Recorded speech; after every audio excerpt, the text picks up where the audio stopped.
Hey everybody, I'm Megan. I'm Wendy. And welcome to Long Story Short, the podcast. Hi-oh. We are so happy to have you here. Quick housekeeping up top. Yeah. Where can you find us outside of the podcast? You can find us at meganandwendy.com, and there is constantly new information going up there. A friend of mine just sent me a message. She was like, oh my gosh, I just Googled you and I found so much content. True story. So it's true. There's so much. meganandwendy.com. I gotta say, we're killing it over there. So I hope somebody comes and reads it. We really are. You can also find us on Instagram, where we are Megan and Wendy LSS. That stands for Long Story Short, because someone came along and stole Megan and Wendy before we grabbed it. And you can join our Facebook group, where we are Long Story Shorties. Yeah, don't worry about the question and answer portion of the Facebook group. Just put, I listen to the podcast, and you'll Let be me in. Yeah, email us too. We always like to read your emails, and maybe we'll read one on the air here eventually. meganandwendy@gmail.com. What else is there, dear? That's right. And while you're listening, go ahead and click through and leave us a rating and leave us a review. Tell people how much you love us, because if you do, if you're listening today, you probably want to be listening tomorrow when our bonus episode drops. Typically, those episodes drop on Thursdays, but it's Thanksgiving, so we're giving it to you a day early as a gift so you can listen while you're prepping all of your Thanksgiving foods. We are reviewing and rating Hallmark Christmas movies. I freaking love it. It's so fun. I don't know who I'm becoming right now, but I love it. And tomorrow's episode will be about a Nashville Christmas, and we have a special guest joining us for that. And we're going to take a quick break, and we'll be right back.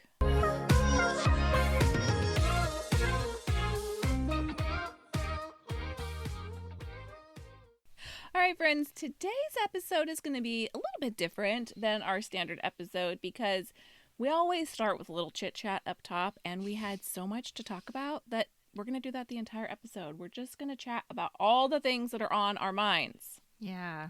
I was making a list. I was like, hey, let's just do something different this week. We got a lot of things to chat about. And I love that part of the podcast, honestly. So I am thrilled. Yeah. And we had a topic all teed up, so we're excited to bring that to you next week. But this week, you're just going to get all Megan and Wendy.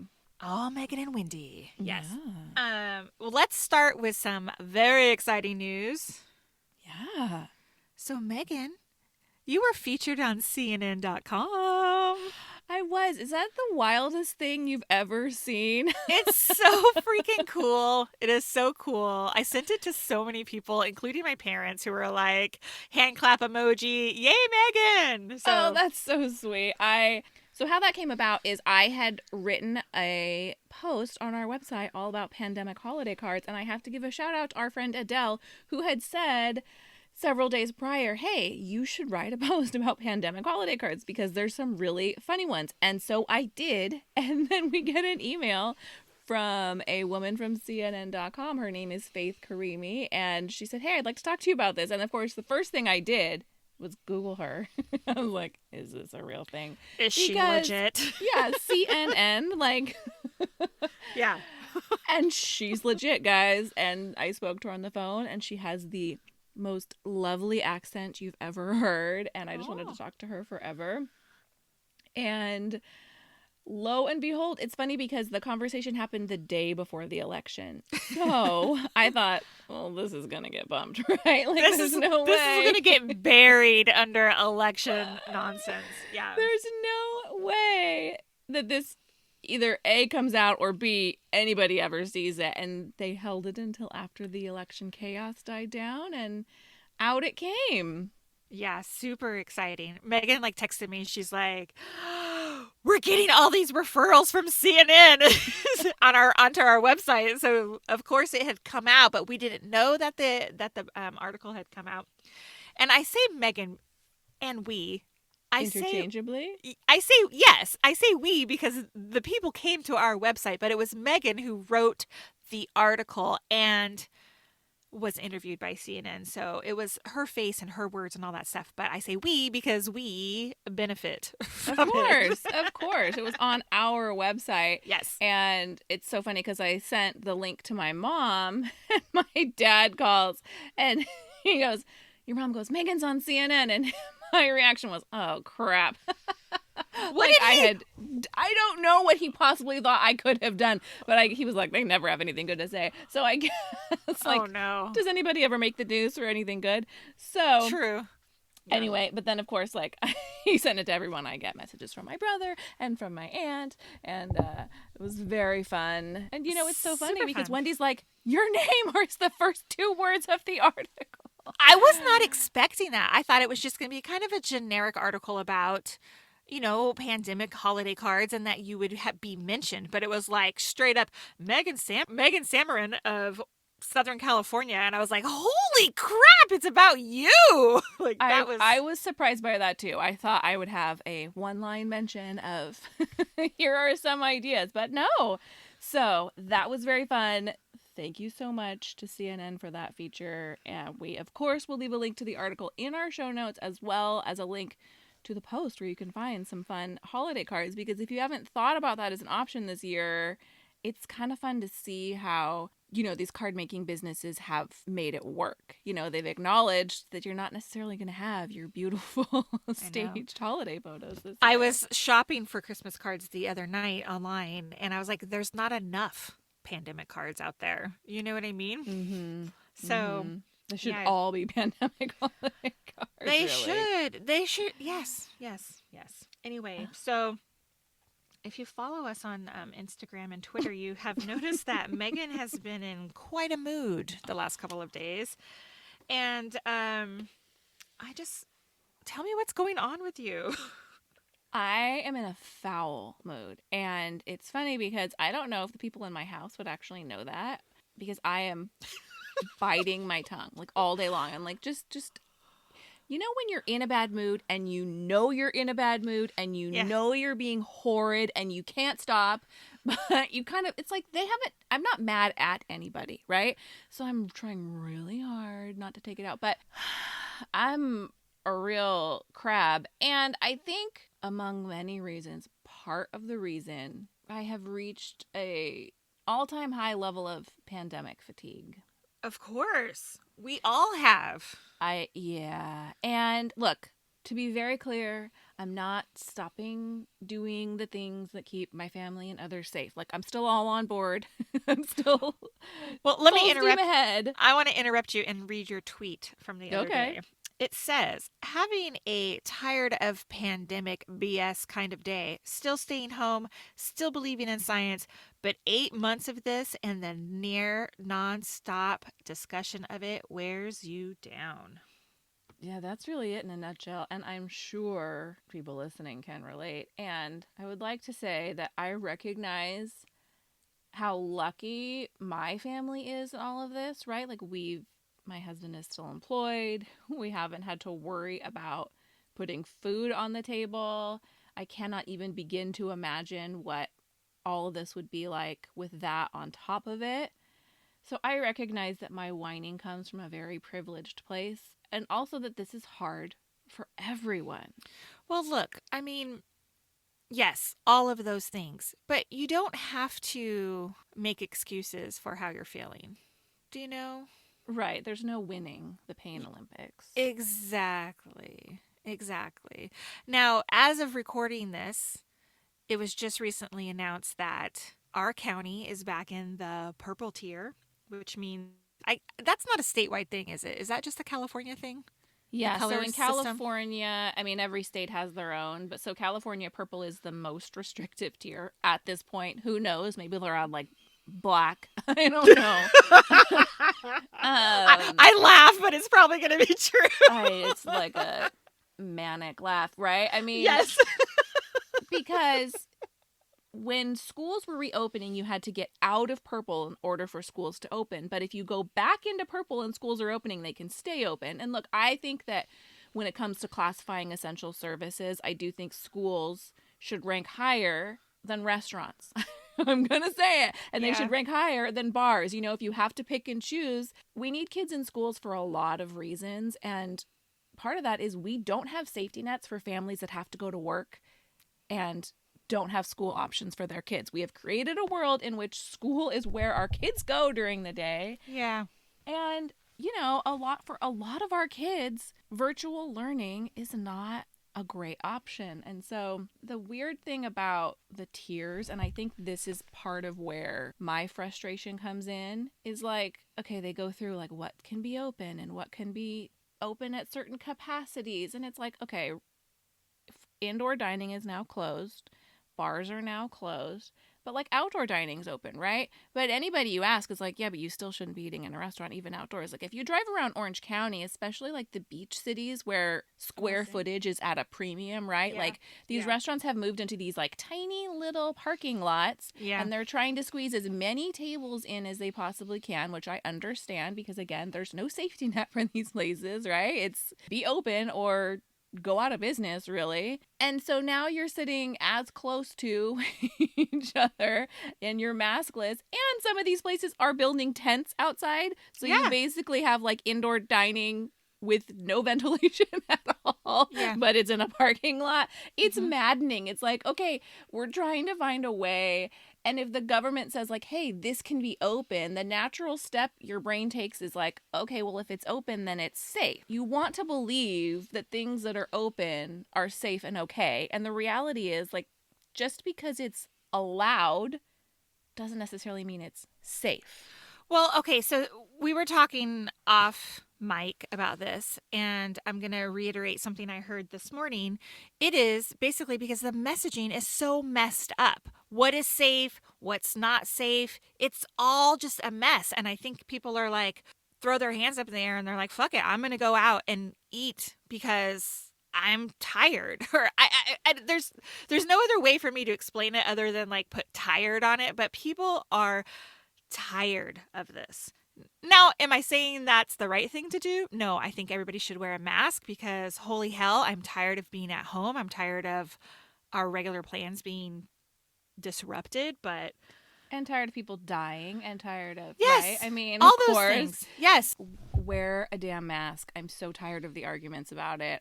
I do not have any space for people in my life who are going to argue with me about wearing a mask. I'm totally serious about that at this point, and I'm done. I'm done arguing with you about not you, obviously.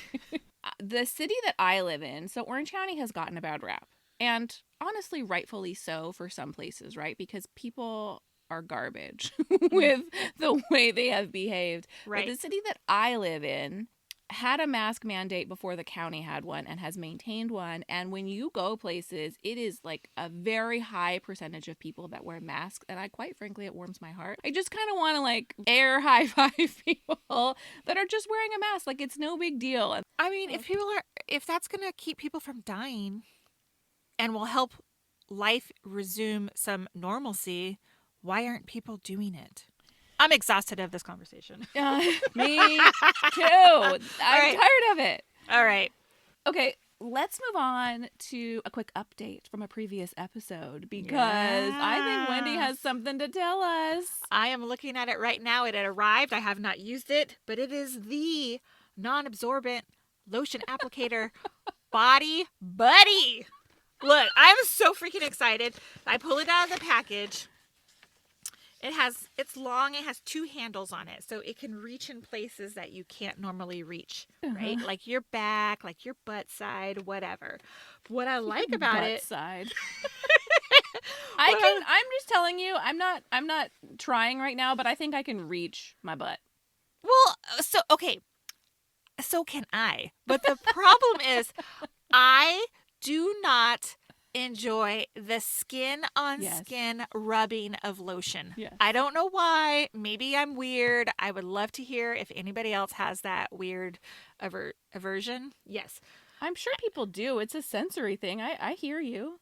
That I was looking for. But yes. So what is funny is that this says that it could be used to apply sunless tanners, like on your back. Oh, game changer. Now you've got me.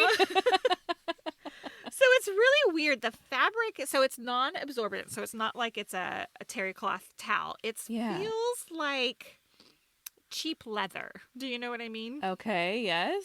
And so you would squirt your lotion on it or whatever and then rub away. So I am so excited. You have not tried it yet. You just have it in your hands. No, Amazon just delivered it last night. So so funny. I logged into our shared Amazon last night, and the first item staring at me was the Body Buddy.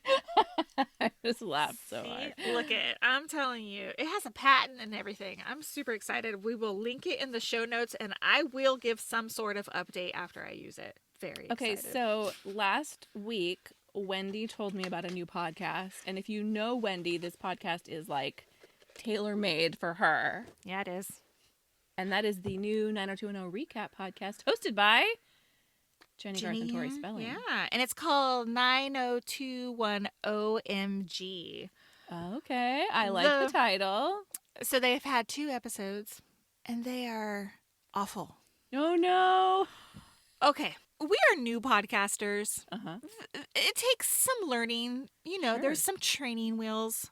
They are so bad. Considering that they have worked together nearly 30 years, right? Mm-hmm. You would think that there would be some cues. They would have some sort of like rhythm and flow, but they talk over each other all the time. They get frustrated with each other, which is kind of funny, but it's still just not enjoyable to listen to. And here's the biggest problem with it. Jennie Garth cannot remember any details of the process of making that show. So the first episode, they just talked about what they're doing. The second episode, they talked about the pilot they recorded. And she kept going on and on about like, why is this episode so long? And, oh, when they aired this, they aired it in 2 parts over 2 nights, didn't they? And blah, blah, blah. And I was like, screaming in my car, no, that's not what happened. This was a 2-hour episode. Like, I know my 90210 stuff. Yes. So it's really frustrating to listen to the inconsistencies coming from, like, basically the horse's mouth, you know? Yes. Well, okay, I have some questions. Do you know how they record? Like, are they on Zoom? Are they together? They're on Zoom. Okay. So for just a little like inside baseball, Wendy and I record not on Zoom. We cannot see each other. We're in our own closets in our own houses. And I think from years of, making video together, we kind of can bounce back and forth pretty easily. But I had wondered, it's sometimes interesting not having those visual cues, but they can see each other. And also, aren't they actually best friends? Like in real life, good friends? Yes. Yes. And it's funny to me that people with access to their celebrities, so they have access to like podcast producers and people who can like teach them how to put this together. Obviously, this is a 2-woman show over here. So no, it's who, us or them? Us. Oh yeah. You would think someone is like, here, make some show notes, have a show order. This is how you do it. Yeah. Well, they do have a third person with them who I think they are calling their producer and also some super fan. I don't know. It's just so the super fan comes in and like corrects them. Yes, exactly. It's just frustrating. That was the biggest problem I had with Jennie Garth's memoir as well. It's called Blonde Ambition. I will link it in our show notes. I read it several years ago. She couldn't recall details. They were wrong, and I was so frustrating. Well, have you heard there's a podcast that your comment about that reminds me, and I believe the podcast is called Zack to the Future. Mm-hmm. And can you guess what it's about? Saved by the Bell. Yes. And so it's co-hosted by Mark Paul Gosselaar and Dashiell Driscoll. And Dashiell is the brother of Clea from The Home Edit. Oh, okay. Interesting. Okay. And he is also the creator of the Funny or Die videos called Zack Morris's Trash. And he would go through and show like all the times, find them on YouTube, all the times Zack's character was fat shaming or homophobic or just horrible. Like he was horrible, right?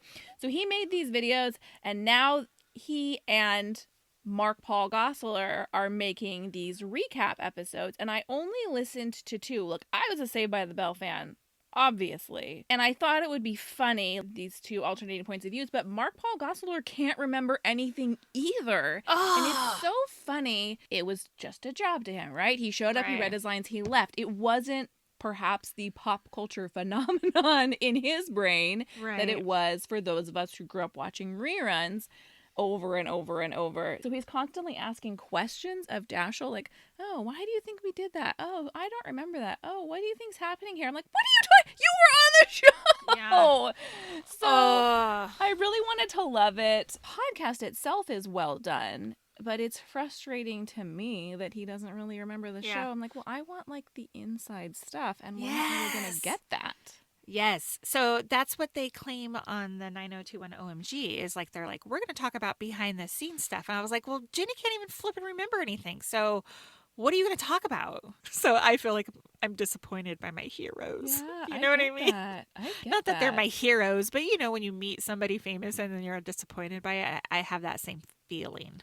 Okay, I see something in your notes that I don't know what this is. Talk to me about rating friendships on Instagram. Okay, so I follow a couple of my daughter's friends on Instagram. Okay.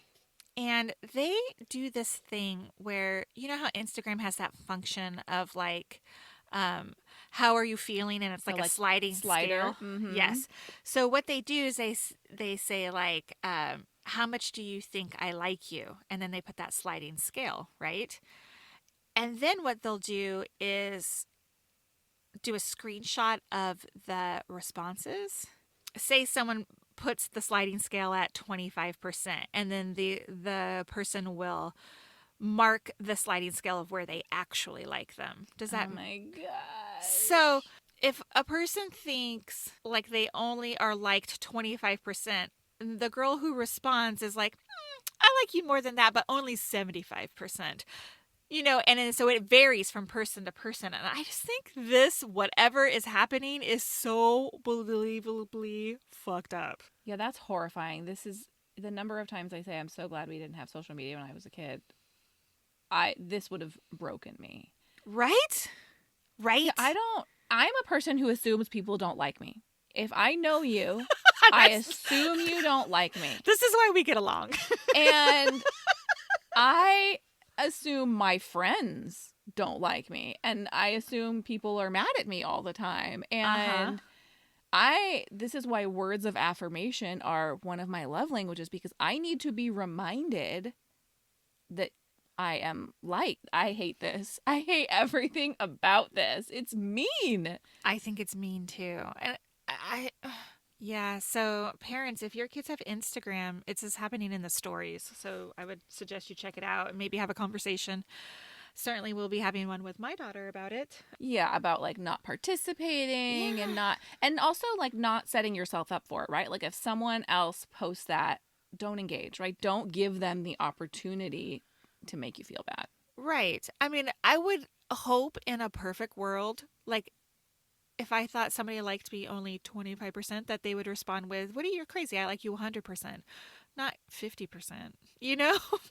It's so sad. I would stick with me forever. I don't ever need to know. And I know like I'm not everyone's 100%, but I also don't need to think about the 25% of me that you don't like, or the 75% of me that you don't like, or the 90% of me. I don't need to think about it. I don't want to know.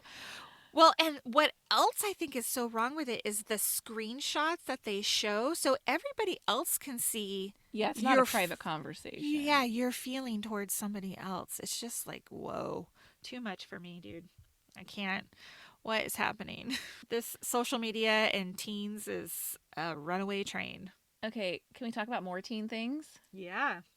So I saw on a friend's Instagram recently that their house got toilet papered, which I did not know was still a thing in 2020. I have a teenager, but he doesn't leave the house. Like, he's not going out with friends at night. So Okay, so two questions. Did you toilet paper houses when you were a teenager? I did. Okay, we all did, right? Mm-hmm. We all did. There was always a line, though, like never destruction. You would never throw eggs at a house, or right? Because that was over the line. Toilet papering, good fun, right? Yeah, my soccer coach when I was in 6th grade took us toilet papering one night. Like, took our whole team. I vividly remember it. Although, there was one time in high school, there was like this junior, senior high school war, you know, yes. as you do. Yeah. And we toilet papered someone's house, and the dad got so mad at us, he got in his car and chased us. And I can remember being in my friend's car, driving like at top speed through the hills of Anaheim Hills. And like, it was terrifying. And I remember he was like, I'm going to call the police. And the next morning, I remember telling my parents, I'm like, would you have been mad if you got a call from the police that we had been toilet papering? My parents were like, probably not. It's like innocent fun. So, okay, would you take your kids out if... I'm just saying, not right now. No, because... I wouldn't. Not even non-COVID. No. No. Look, I wouldn't. I would. I would be scared of getting caught, but I would definitely do it. Okay, so let me tell you what happened. My daughter and her friends toilet papered somebody's house recently, and they were caught. They were caught on the Ring camera because, it's 2020 and everybody has a Ring camera.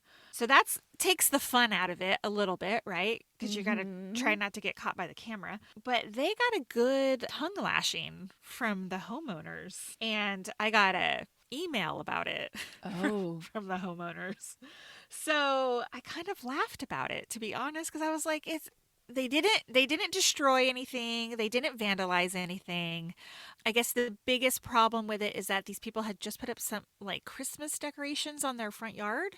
And so that they felt like, oh, we just did all this stuff. And then you guys put toilet paper all over it. And now we have to go clean it all up. So look, you know that I am #no fun. I'm not a fun mom. So if I woke up to a mess, I'd be annoyed. I mean, that's just me. Like, I can both like think about toilet papering as a relatively low stakes way for like teenagers to blow off steam, and also as the 41-year-old mom who's like, are you fucking kidding me? And I gotta clean this up on Sunday morning. So that's my both sides of the coin there. Okay, so here's a step further. My daughter goes back to school, and the group of girls that did it, they did it to a boy's house. It wasn't out of like, but the boy told the group of girls, my mom's called you guys some terrible names, and then went on to tell them what she called them. Ew, no, that's not okay. And so then my daughter came home and told me about it, and I was like, that's just below the belt. It's toilet paper. Like, it's not personal, right? I feel like if you're that mad, say like, hey, come clean it up. That's the retribution. Like the name calling of girls, I don't like that.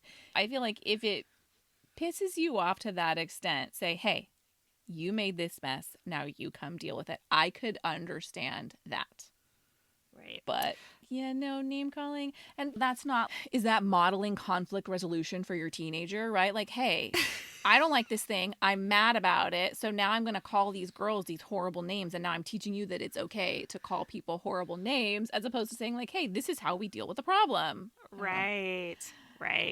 So over the weekend, I spent some time researching Zoom holiday Christmas parties because I'm a ton of fun. I just feel like, yeah, I know, right? But honestly, I think I had some pretty good ideas. What I did was just make a list of like fun games you can play and then how to apply that to like a Zoom party. Yes. So did you read it by chance? I did. I'm opening it right Liars. now. Lies! No, I did. You sit on the throne of lies! Oh my God. So a couple of examples are, of course, a white elephant gift exchange.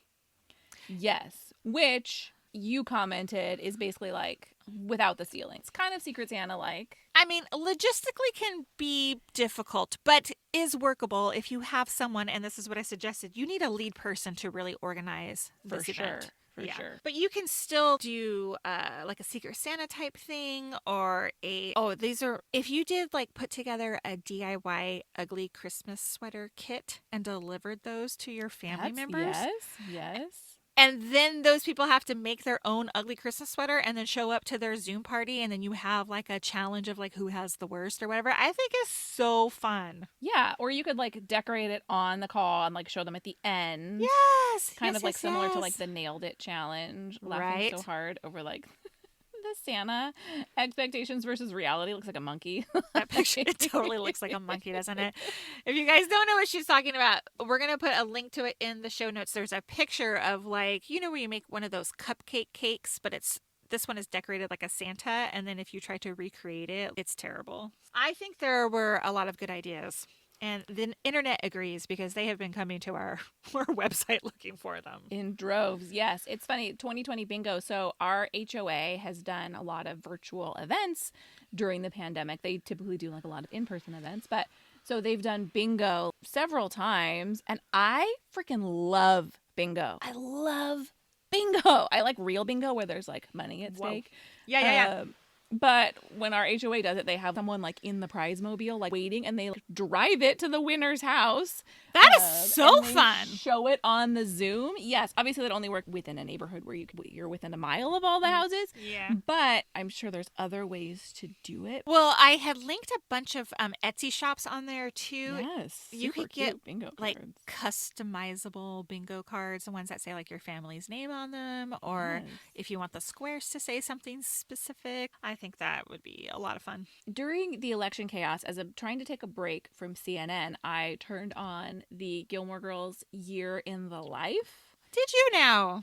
I didn't make it very far, I'll admit, and I forget why I got distracted, but in the very beginning of the first episode, they have kind of one of those like classic Rory Lorelai moments where they're just like, right? Yeah. And then they even call it out as, oh, that felt good. They're very aware that that's kind of their shtick. Thank you. I could not come up with the word.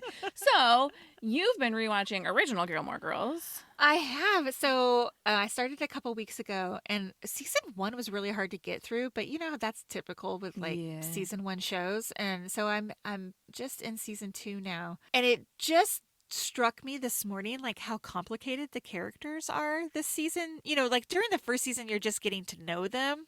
This season, the dynamic between Lorelai and her mother, Emily, is so fascinating to watch. Like, I didn't realize it started so early in the series. And you really see that come to, I want to say, fruition during revival episodes. Don't you think so? They still have a complicated dynamic, but a better understanding of each other. Yes, I thought... So I've only watched the revival episodes once, like 1 and like 10%. When they first came out, right? Yes, but my favorite, and I had a lot of complaints about them, but my favorite part was Emily's arc during the revival. I felt like, you know, she finally got kind of her redemption, and I understood Emily's character. I mean, I didn't necessarily like her I didn't find her likable during the main show, right? Because I'm team Rory and Lorelai, and the season when Rory, like, they move her into the pool house, I was very upset with Emily and Richard. Like, I felt like they were on the wrong side of history there. But I always kind of understood her. As a mom, you kind of get where she's coming from a little bit. Anyway. Right. So, okay, when I first watched this show, I was not a mom yet, but now watching it as a parent, I think previously I was like on Lorelai's side, like as this rebellious daughter, you know? But now as a parent, I find Emily to be relatable in a way that is weird to me. I don't know. I understand that. Look, she just wanted this relationship with her daughter and her granddaughter, and granted, her methods weren't always great. She did not speak kindly to Lorelai, but Emily was who she was, and I think Lorelai very much had a chip on her shoulder and was not... Emily, I think, tried harder than Lorelai did most of the time. Yeah. To close that gap. Yeah. And Lorelai was still very much like the hurt 16-year-old who had disappointed her parents and could not get beyond that. Well, that's what's so crazy is that like they continue to hurt each other, you know, like throughout the series. It's so weird that there's like no healing, but they do finally go see a therapist in those revival episodes, right? Well, there's that one episode in the main series where there's a dinner party, and I think it's just the three women, and they're just like shouting at each other the entire time. There's this kind of catharsis. I don't know if you remember that episode. I don't. Friday Night's All Right for Fighting is the title of the episode. Lorelai and Rory go to the Gilmore mansion for Friday night dinner, and there's a fight. That's the synopsis. Luke is still getting to know April. That's during my least favorite part of the original series, the Luke and April storyline, because that I hated so much about that. Because he handled it so badly. Yeah. So I'm disappointed because I thought this would be like a good show that my daughter and I could watch together. Like she's getting to the age where I figured she might enjoy it. Yeah. And she's like, first of all, this is so boring, which I understand because shows are not made like that anymore. Shows are made to be bingeable, right? So, and she's like, they're just talking at each other. That's not how conversations happen. And I was like, mind blown emoji. Like I couldn't believe like that was her takeaway from it. But I guess like if you're just a casual passerby and you see it on your mom's like phone playing, they are just kind of like shouting at each other. I'll have to find another show that was no words. Yeah. It is Thanksgiving this week, and we wanted to say happy Thanksgiving to everybody, and know that if this Thanksgiving doesn't look the way that you had hoped it would, you're not alone. And I would also like to say that no is a complete sentence, and if you're struggling with, feeling guilty about turning down plans, don't. It's okay. Your family will still love you. They can sit in their disappointment, and hopefully they will understand everyone's choices that they are making this week. But I'm looking forward to the food. Yeah, so my husband, I don't know if you know this, but I got my husband a smoker barbecue last Christmas. Is it a Traeger? No. I bought a cheap one first because I didn't know, like, if he would stick with it or not. Sure, I get it. So throughout the summer, he has made some excellent smoked meats. And so I said to him the other night, I said, why don't we try smoking a turkey this year? Yeah. And so we were like, he was like, jumped on his phone looking for recipes, all how to do it, blah, blah, blah, blah, all this stuff. And then we look at his like little smoker and we're like, I don't think a turkey is going to fit on that thing because it's tiny. It is tiny. And turkeys, while I did read that turkey retailers are selling smaller turkeys this year, I need like less than 10 pounds. Like I can't even find like a less than 10-pound turkey. I have looked. So then I suggest to him, why don't we just get like a bone-in turkey breast and just smoke that because it's much smaller? And he's like, well, what's the fun in that? So I was like, what? like I don't understand why he wants to do like a full turkey compared to just like a turkey breast, but because the dark meat's better. Is it? I like the turkey breast meat better. I'm a dark meat lady. Okay, so anyway, then I say to him, well, do you want to upgrade your smoker? Merry early Christmas. And he's like, he's a little bit afraid to because he's like, working with a new like appliance. He doesn't want to like mess up the turkey. So I was like, well, you think about that. And then last night I asked him, he's like, so I have to buy my own Christmas gift? Dude, you don't have to buy anything. Just give me the okay and I will do it. So I'm going to look into this Traeger that you talk about. Yeah, we have eyed the Traeger for years. We've seen it at Costco. They used to have a display at the mall. We were looking at them at Home Depot. It's an investment. And we were also looking at like a cheaper smoker option because my husband's like, I'm tired of the gas grill. It's nothing. It doesn't smell good. Like it's quick and efficient. Right. But you don't get that good smell that makes everyone in the neighborhood jealous. So, right. Yes. Interested to hear the results of your smoking experience. I will keep you updated. Please we'll talk do. about it next week. All right, everybody. We are going to take a quick break, and we'll be right back.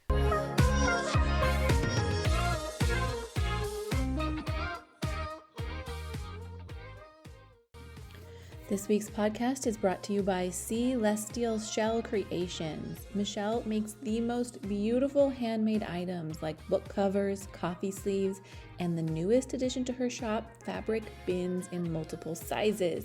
These items would make excellent holiday gifts, and you can be sure that your gifts will be unique and made with love.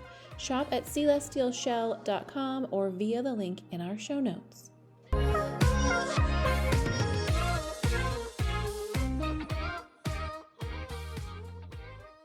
And now it is time for Megan and Wendy approved. And Wendy, you're not sharing the body buddy, so what do you have? This week I turned to my refrigerator. Oh. This is something you turned me on to, and I gotta tell you that I am straight up obsessed. Mm-hmm. It is with the Chipotle Bitchin sauce. So good. Do you buy the Chipotle flavor? That's my favorite flavor. Oh my, it's so spicy, and actually it's not spicy. It's sort of spicy. Spicy. Makes my nose run.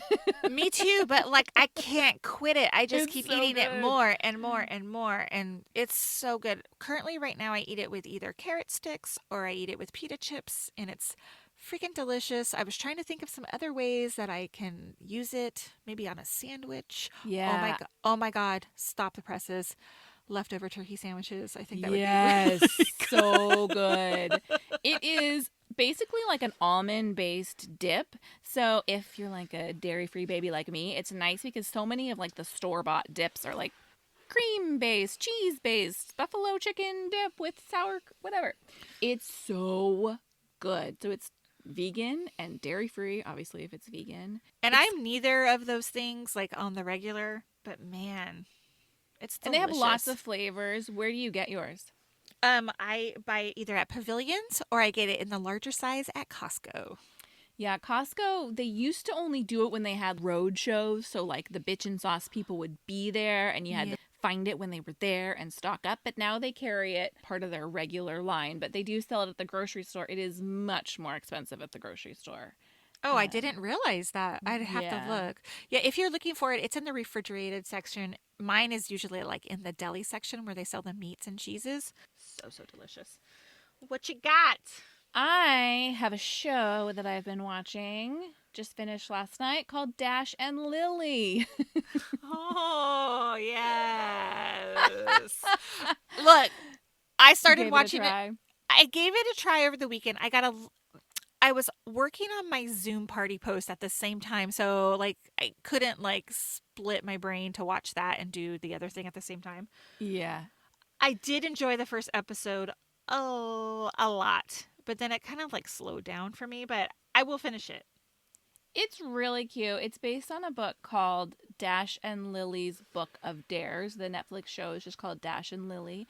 And I like that they turned it into an 8-episode series as opposed to a movie, because I feel like you get to really stay true to the book. Now, that said, when I finish reading a book, I typically forget all of the details. So in my mind, I'm like, yeah, it was true to the book. I could be wrong. I thought it was very well cast according to like how I perceived the characters. I loved the supporting characters. Boomer could not be cuter. Like, he's such a perfect side character. Is that no, there are so many pizza things. Boy?